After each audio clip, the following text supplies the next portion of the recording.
Okay, good afternoon, everyone. Am I audible to everyone? Yes, sir. Good afternoon, sir. Good afternoon, very good afternoon, everyone. Okay. Uh, so, as I already told you last class, that we have already finished the discussion regarding the function and various kind of functions, then the function recursion, all these things we have discussed in a detailed mode, along with some programs or programmatical examples in the last class. Okay. So in tomorrow's lab, we are going to perform all the programs regarding functions. Okay. Because in our previous lab, we have already completed the assignments on string programming. So in upcoming lab, we are going to perform all the programs regarding functions. What we have learned in last 2 or 3 classes. Okay. So today, my main objective or my main aim is to discuss with you another very important concept in C programming, that is a pointers in C. Okay, very important concept. This class will be some rigorous type of classes. Some brainstorming is there to understand the concept of pointers, and believe me, this pointers concept is it will be very useful for you in your in upcoming programming languages, whatever you are going to learn or whatever applications that you are going to perform in future semesters using the C programming, like data structure using C programming, or any other application like numerical methods using C programming. All these things you are going to apply in your future theory classes or future lab in your upcoming semester. In those cases, these pointers chapters or these pointer concepts will really helps you a lot. Okay, and very soon in your C programming lab, I am going to provide you some projects, some mini projects as a end product of the lab. I'm going to provide you some short projects, some mini projects, and I will make the group of it. Okay, suppose 4 or 5 members in each group to perform one small project. And in that project, to perform that project, you may take the help of pointers there. Okay, so today our main objective is to discuss about a new concept in C programming, that is pointers. Right. So let me first tells you a very real life examples where you can discuss or you can compare the pointers with some real life implementation. Like you can think of pointers as analogous to saving the address of a building instead of making a copy of a building. Okay.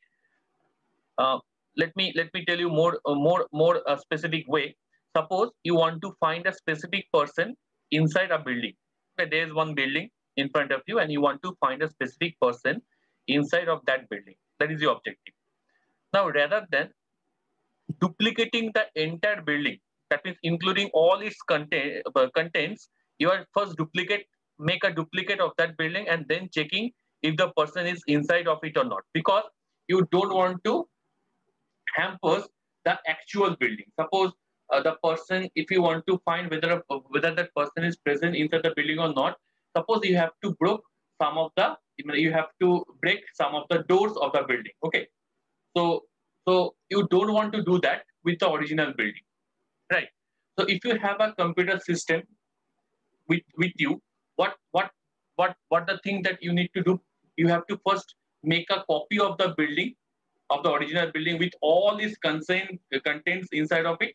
Okay, and then try to find the person inside that copy building, right? So that the overall things that you are going to do to save the intactness or compactness of the original building. Okay, so whatever operation or whatever breaking, whatever things you are going to perform, you are going to perform on that copy building instead of on that original building. So this entire concept is sometimes used in case of security checking. Suppose whether a virus is how much it is affected your system, so that virus will be tested. The effect of the virus will be tested, or you can say the impact of the antivirus, which actually takes the responsibility to stop activity of a virus. So that antivirus, sometimes this antivirus testing is performing on a virtual operating system instead of the actual operating system. system, because on actual operating system, if during the performance, if it will delete some important files of the actual operating system, then the entire system will crash. So as a tester, you don't want that your entire system or actual system should crash. So that's why you will create a virtual operating system of just analogous to your actual system, and then you will apply the performance of your antivirus software on that virtual operating system. So to make your original system or the actual system intact.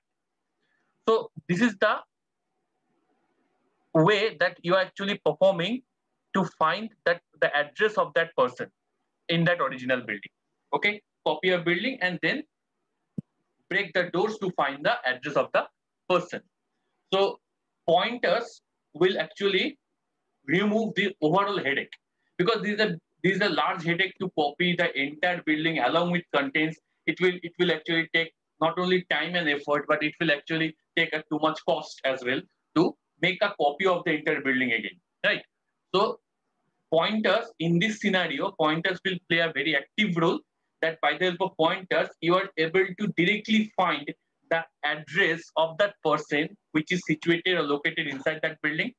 Okay, and without copying that building, without making any copy of your original building, you can directly use pointers on the original building. So you can directly use the person with the help of that pointers, because that pointer is responsible to specify the actual address or the actual location of that person inside the building. So you can understand that pointer is just working like a locator there.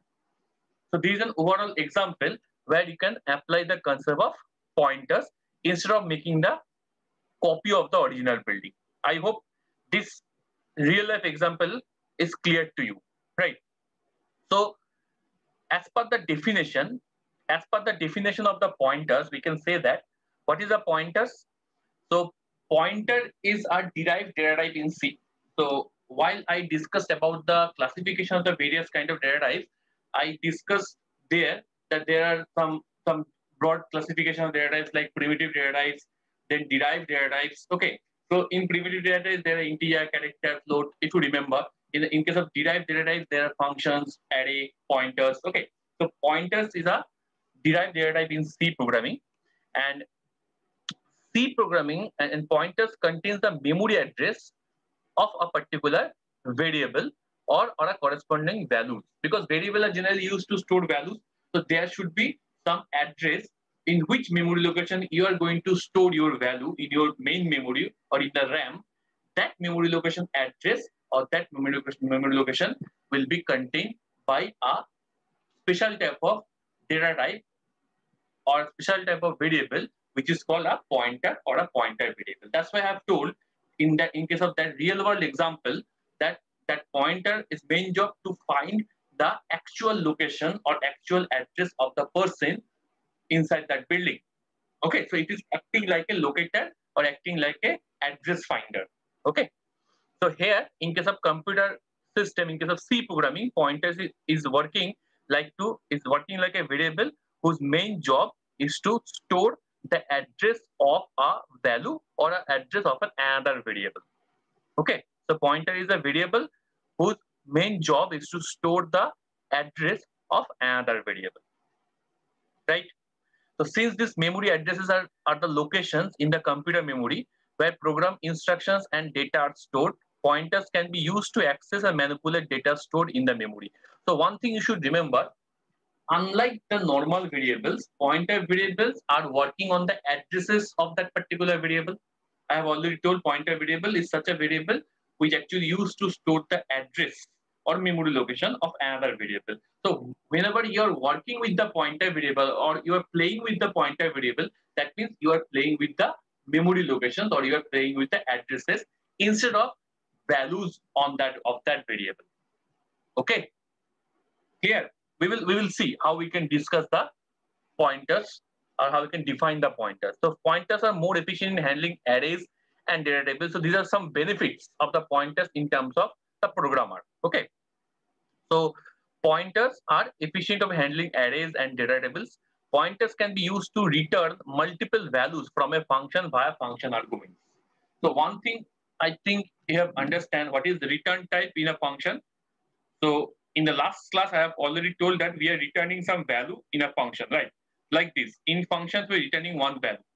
Okay. So till now, I didn't show you that we can return more than one value in a function. That means, can we write 2 times return inside this function? Is it possible to write here? No, it is not allowed to write 2 return statement of a single function, because one function will contain only one data type. So at a time, you can return only one value of that function. Okay. So I think some of you are asking this question in your mind, that is it possible to apply more than one return statement in a function? Yes, it is possible, and it is possible only with the help of pointers, right? So these are the second advantage or second benefit of using pointers. With the help of pointers, we can return multiple values from a function. Multiple values, more than one value. Okay. Third is pointer permits references to function and therefore thereby facilitating passing functions. So we can pass addresses of a variable instead of values of a variable through a function with the help of pointers. What I have told, we can pass addresses of a variable instead of value of a variable through a function. Okay, with the help of pointers. That means suppose you are communicating with a friend at the weekend. You are communicating with a friend, okay, or you are making an adda with a friend, group adda with a friends, okay, a gossip with a friends. Now, suppose some friends are asking, they suppose your name is suppose Vivek, and they are asking about their other 2 friends, suppose Pooja and suppose Oyon. There are 2 friends are there, okay, in your group. Pooja and Oyon are absent in that day during your gossip, right? Now, those friends, the other friends are asking you, because Pooja and Owen is a best friend, is a best friend of you. Okay, so you are the only person who knows about all the things of those 2 friends, Pooja and Owen, right? So some of your friends in your group are asking, where is Pooja and Owen, and they would like to call them. They would like to call them physically instead of mobile phone. They will like to call them physically, right? And they actually how they are going to call them, that is the first question to you. So because you are their friends, so you know the better way that how we can call them Pooja and Vivek, okay, or Pooja and all, okay.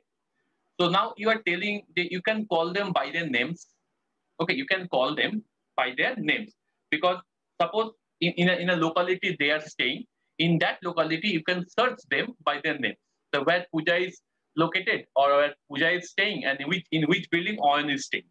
So by the help of their names, you can asking in their local shop or in some local people, neighbors people, and asking them about their house or about their address of the house, okay, by their name. And the second thing, if you know the direct address of Pooja and Oyon, so you don't need to ask any people of their name. You can directly reach into that address and you can ask them. So according to you, my question to you, that according to you, in this scenario, which is more beneficial? What do you think? Searching them with their names or searching them with the help of their address? According to you, what is the beneficial way of searching your friends? What do you think? It is a question to you. Address. Why? Address. Why? Because names may be because the address should be like you are just going to that point where you wanted to find him. What is the basic advantage? What do you think? What is the Address basic will advantage? be unique for all. Address will be Unique for all. Yes, that is the one. That is the second step of advantage, you can say. Okay, it is a little bit complex that names can be duplicated. Okay, address should be unique. Okay, it may be possible, but the thing is that I'm not going into that complex part. The most simplest example, most simplest advantage of finding your friends with the help of address is the time advantage. Less time you will require to find it, because to asking neighbors, there may be more than one puja. Okay, so there is a confusion and time taking process, okay, to find the location of your friends with the help of their names. Instead of that, if you know the address, then you can directly go to that address and you can find the location of your friends without asking anyone. So less amount of time. This is the main and major advantage of pointers. The programmers or the developers who are using pointers in their program.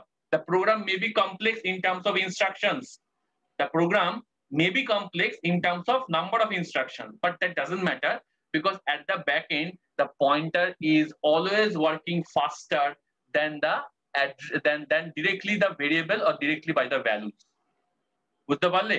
That means when you are accessing a variable with the help of its name, how much time you will require there? Suppose you will take 1 second of time to access one variable with their name.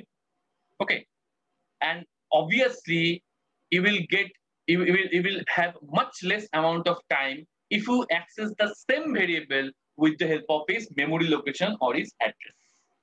That is the major advantage of using pointers in terms of programming point of view or in terms of developers point of view. Okay, remember these benefits are very important. Why you are reading this concept? What is the necessity of reading the pointers? Okay, because pointer is a little bit complex complex concept in C programming. So why should we go for the complex concepts?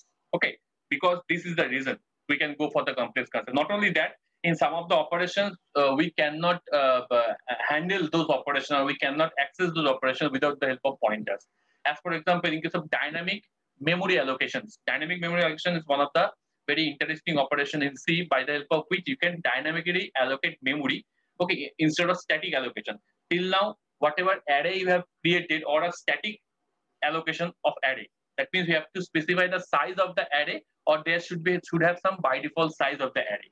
But in case of dynamic memory allocation, the size of the array is actually changing during the runtime or execution time as per the choice of the user.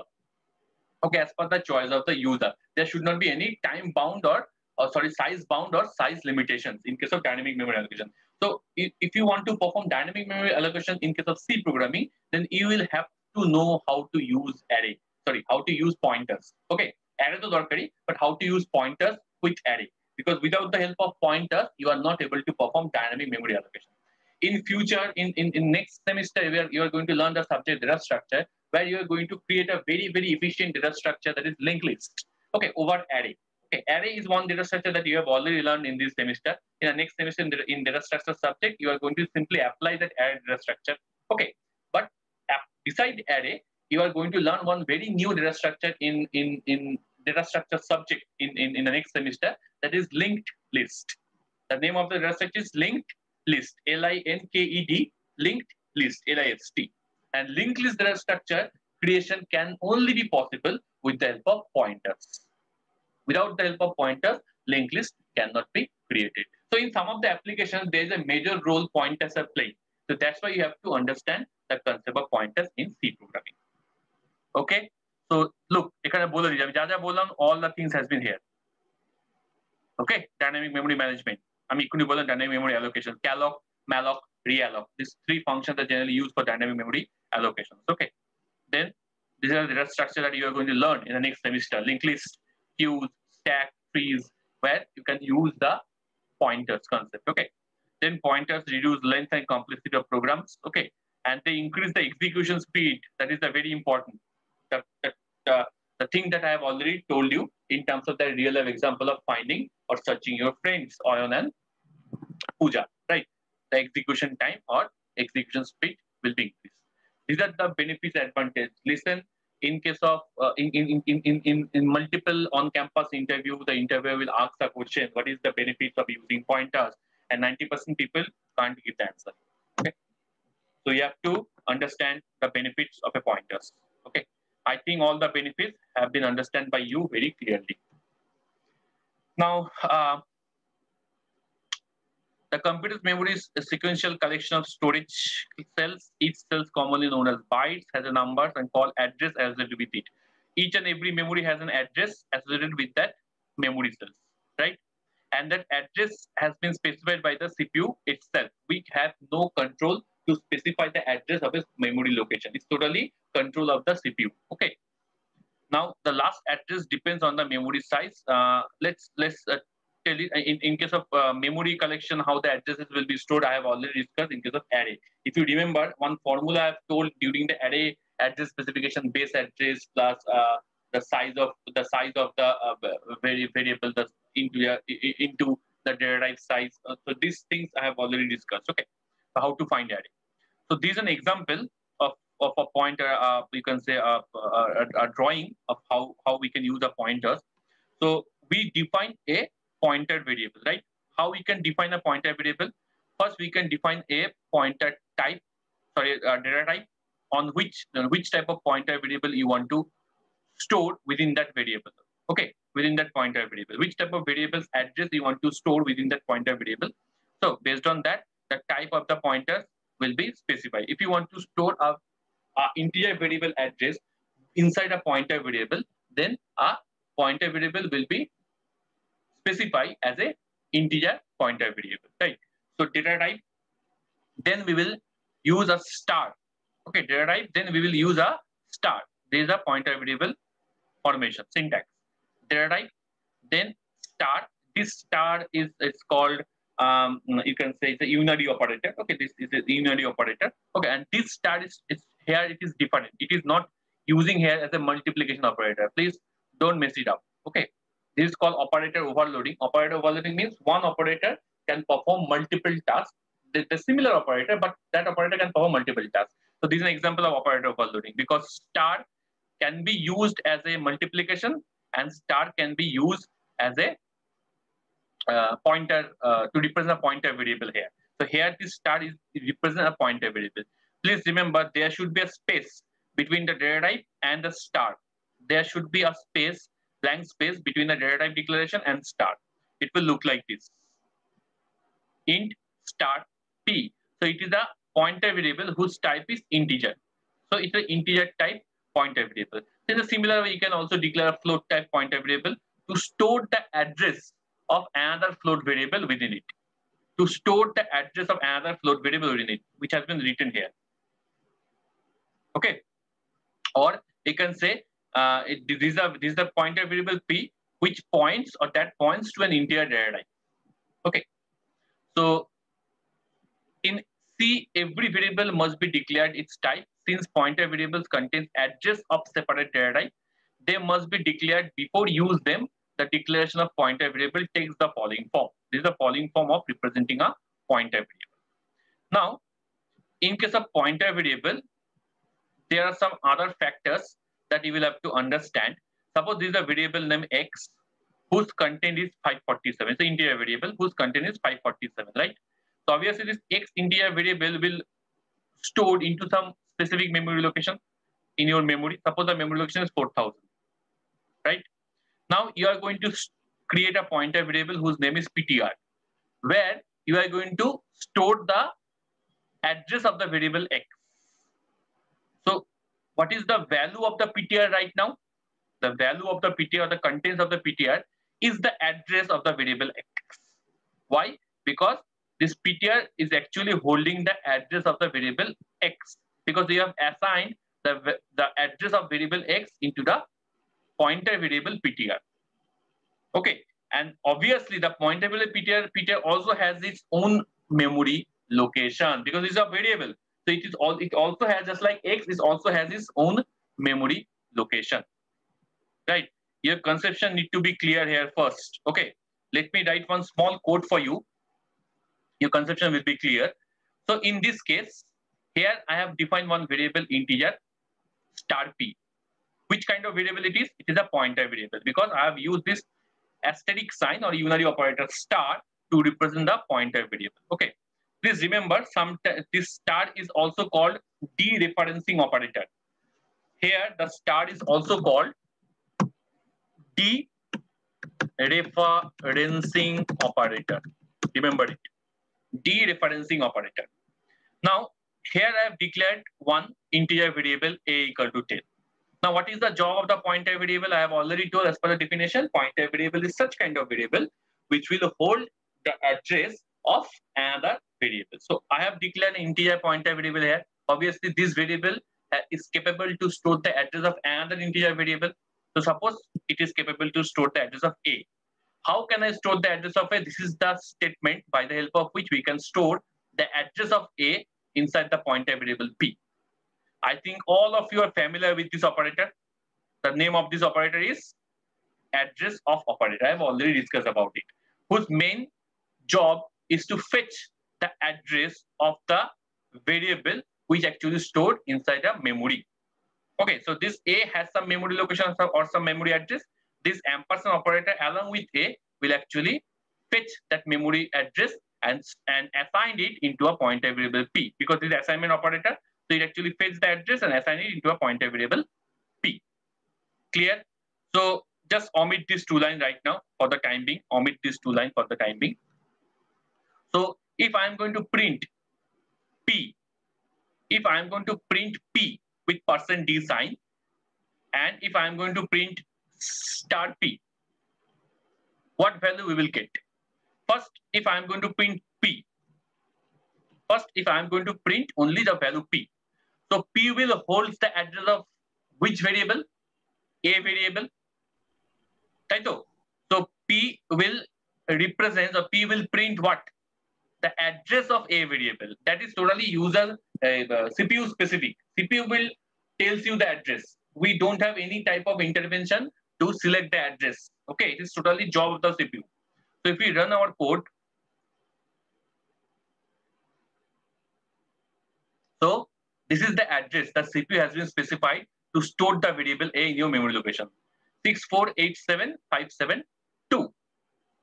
I think it is clear to you. Okay, is it clear to you, everyone? Yes, sir. Yes, sir.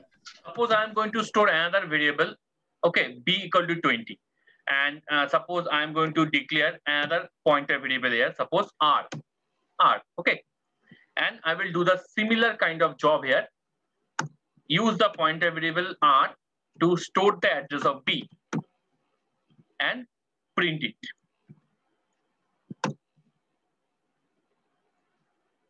Okay.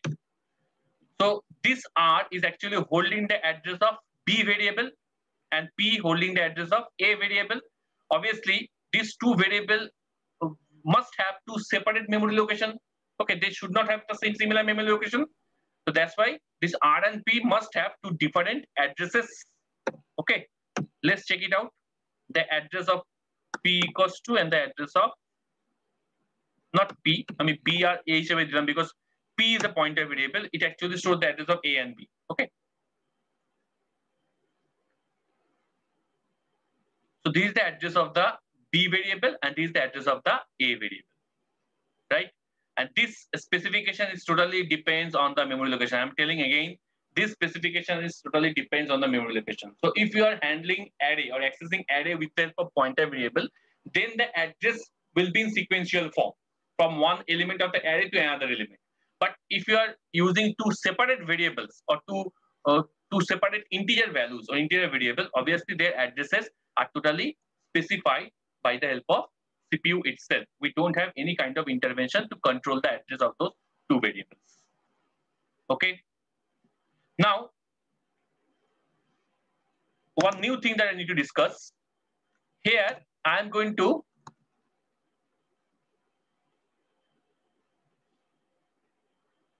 store the pointer variable P, the address of the pointer variable P into some another pointer variable. What is my objective? Here, I am going to store the address of one pointer variable that is P into another pointer variable that is Q. So Q is called chain of pointers. That means pointer to pointers. Because why it is chain of pointers or pointer to pointers? Because Q is such kind of variable or such kind of pointer variable which will store the address of another pointer variable. Not a variable, normal variable. It will store the address of another pointer variable. And this concept is called chain of pointers or pointer to pointers. Pointer to pointers. Any one of the names you can give. Pointers to pointers. Pointer to pointer. Okay. Pointer to pointer. Right? Or chain of pointers. So here, along with P, we can print Q. And what the value of Q will give? The Q will give you the value of the address of P. Okay. So obviously this 3 separate address they will see. Okay. That this 3, look, the address has been changed. In last time the address was different, and this time the address has been changed. So I'm telling it again to you that we have no intervention or we have no control to hold the address of the variable. It totally depends on the CPU. Sometimes it may contain the similar address. Sometimes it may allocate the variable in some different memory address. It's totally choice and it's totally changing each and every time. Okay, so this is the address of variable A. This is the address of variable B as per the previous code, and this is the address of a pointer variable P. This is an address of pointer variable P. Anyone has any question? You can ask me. Is it clear to everyone? What is chain of pointers? Yes, is it clear to you? So this chain of pointers can be implemented. So why it is 2 star? Because it represents chain of pointers. That's why it is using 2 star. Because Q is such a variable which will hold another pointer variable. So that pointer to pointer, that's why it's Q star. 2 star is there. So this star can be increased multiple amount of time as per the applications of the programmer. If there is a 3 star, if Q is a 3 star, then not Q, suppose Q is a 2 star, we can define one more variable, suppose here, int star star star K. So this is also a chain of pointers, and this K will hold the address of which variable? Can anyone tell me? K can hold the address of which variable in this program? Q. Q. Very good. Very good. Q. Why Q? Because K should be such a pointer variable which will hold the address of another pointer variable that will hold the address of another pointer variable. Clear? That's why 3 star. 3 star is working here. So K is stored the address of Q pointer variable, and Q pointer variable has 2 star because Q is storing the address of another pointer variable, that is P. Okay. So I don't make it complex right now. You can practice it at your home to make it complex. Now the second thing that I need to tell you, that is dereferencing of a pointer variable. How we can perform dereferencing operation. Dereferencing. Suppose you are asking me